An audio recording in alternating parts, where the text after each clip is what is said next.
go over to the next noon game we're talking about, and that is SMU at number 22 Louisville. Again, noon Eastern time on ESPN. Really, the storyline for this one, Dawn, is the winner of this game pretty much becomes the leader of the second tier of ACC teams. Because right now there's a pretty clear gap between Miami, Clemson, and everyone else. They're the only top 15 teams in the AP poll from the ACC. Louisville at number 22, the only other one in the top 25 from the ACC. And SMU was one of two other ACC schools who had votes in the AP poll, and Boston College being the other one. So the winner of this game between SMU and Louisville will establish himself as the new challenger to the Tigers and Hurricanes in the ACC right now. Yeah, I agree with that. And, SMU already has a loss to BYU, but that loss as time has gone on, it looks a lot better considering the way BYU has played. And I think they've started to really just figure out, their offensive line situation they had to figure out earlier in the year, and they're starting to get that going. And you know what? Sticking with Kevin Jennings, and we talked about this when they were going back and forth between Preston Stone and Kevin Jennings.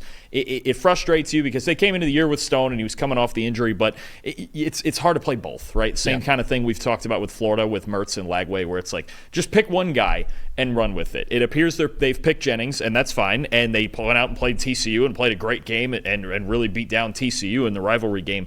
Now you get into ACC play and you really start to test the gauntlet with SMU and seeing if they can play Power 5 teams week in and week out, right? It's still their first year in the ACC, but you're right. These are two of the teams that we thought could be at least dark horse contenders in this conference. Absolutely. So, Dawn, you have the Louisville offense in this game. What should we be looking out for when the Cardinals have the ball?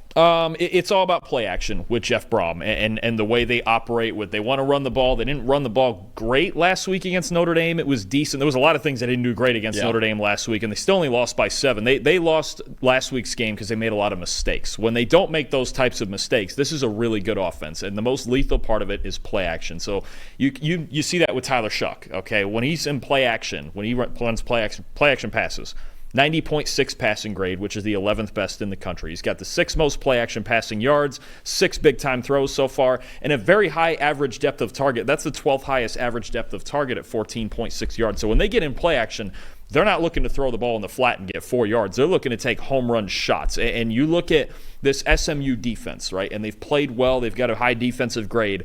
I would say the weakest part of their defense is the cornerbacks. It's just there's two things that would worry me if I'm SMU's defense: the play action and Louisville's ability to throw outside the numbers. They're very good at stretching the field horizontally and deep down the field. And Tyler Shuck is good at making those throws, go balls and double moves coming off play action. And Ja'Cory Brooks has been a really good vertical threat for them. I think Louisville's ability to get into their play act, get ahead of the chains with the run game, get into their play action, and throw the ball down the sidelines. Because what you're seeing from SMU's corners is a lot of those fakes or double moves or things like that, they get caught looking in the backfield. Yeah. Okay, and it's not that they don't have the ability to cover, but there's a lot of mental mistakes on the back end, especially outside towards the numbers. So if Louisville can get in their wheelhouse of play action and throwing outside the numbers, I think they could put up a lot of points on SMU for sure. Absolutely. So my side of the ball is SMU, and really Kevin Jennings, the guy that we did not expect to be the starting quarterback for SMU ending the year, he's played really well, Dawn, honestly, so far this season. Heading into the year, we mentioned it before, Preston Stone was expected to be the starting quarterback, and we had him as like a top 15 quarterback in the country for good reason. Last year, Preston Stone had a 91 passing grade. Only Bo Nix and Jaden Daniels had a higher passing grade last year than Preston Stone. So it was safe to say that when Kevin Jennings, I think you and I were in Ann Arbor when they announced that Jennings would be the starter the rest of this, or at least for the foreseeable future, and we were like looking at each other like, what are we doing here in SMU? So it was a surprise, obviously. I will say, though, Kevin Jennings has played really well recently. He has a 91.5 passing grade over the last 2 weeks. Only Jalen Monroe has a higher passing grade over the last 2 weeks than Kevin Jennings so far this year. And right now, Kevin Jennings, 9th among all quarterbacks in the country with an 88.9 passing grade without play action. And he's 13th in the country in passing grade under pressure at a 73.8 mark. And those two aspects specifically, I'm not just picking out stats he's really good in. Those two are going to be massive in this game because Louisville is 4th in the country in run defense grade at 93.3. They only allow 3.6 yards per carry. And Louisville has generated pressure on almost 42% of dropbacks this year, which is the 6th highest rate in the country. So you're talking about a Louisville defense and listen, Brashard Smith is actually the highest graded running back in the country now, even over Ashton Ginty. He has a 90+ receiving grade and a 90+ rushing grade. But I don't think this SMU offensive line against this Louisville defensive line is going to win too many battles. So if you're not able to run the ball, then you probably can't use play action that much.